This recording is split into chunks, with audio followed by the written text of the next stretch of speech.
Masjid Razalih yang terletak di Bandar Lama, Gua Musang menyimpan cerita sejarah tersendiri.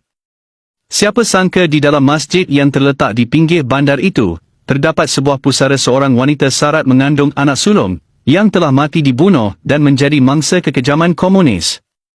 Kubur misteri siapakah di dalam Masjid Razalih, Gua Musang, Kelantan? Sebelum itu save video ini sebelum ianya hilang. Serangan pengganas komunis yang menyerang bandar Gua Musang dicatatkan pada pukul 6.30 pagi, 1 Januari 1943. Ekoran serangan itu, penduduk panik dan bertempiaran lari menyelamatkan diri daripada menjadi mangsa kekejaman komunis. Serangan pengganas komunis menyebabkan ramai orang Melayu yang merupakan majoriti penduduk ketika itu mati dibunuh, dan hanya seorang penggawa ketika itu, Nik Jaafar, seorang penggawa Hulu Kelantan, yang berjaya melepaskan diri dari kepungan komunis untuk meminta bantuan.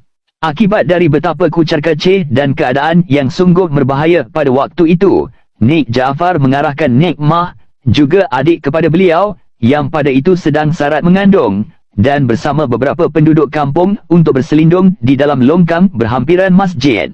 Nik Jaafar berjaya melepaskan diri dengan terjun ke dalam sungai dan berendam di situ dari pagi sehingga menjelang maghrib. Selepas yakin tidak lagi diburu komunis, dia berlari seorang diri untuk meminta bantuan di balai polis Bertam yang terletak kira-kira 76 km menggunakan jalan darat, dan tiba di sana pada 4 Januari 1943.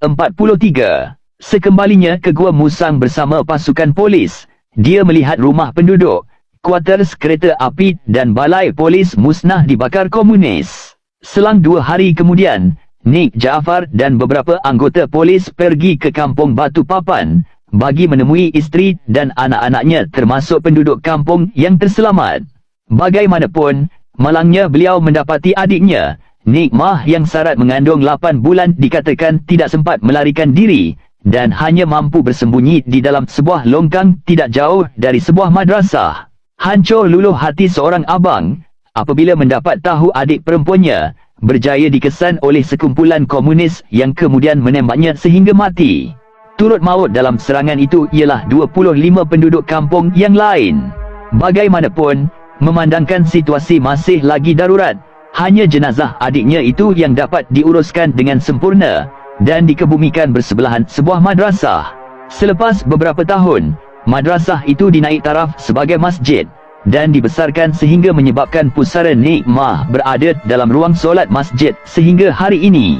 Madrasah itu kini dikenali sebagai Masjid Razalih di Gua Musang. Allahyarhamah Nik Mah Nik Soh yang mati dibunuh komunis secara kejam di dalam longkang berhampiran jalan masuk masjid adalah pemilik pusara misteri tersebut. Manakala bekas penggawa Hulu Kelantan, Allahyarham Nik Jaafar pula meninggal dunia kerana sakit tua ketika berusia 89 tahun.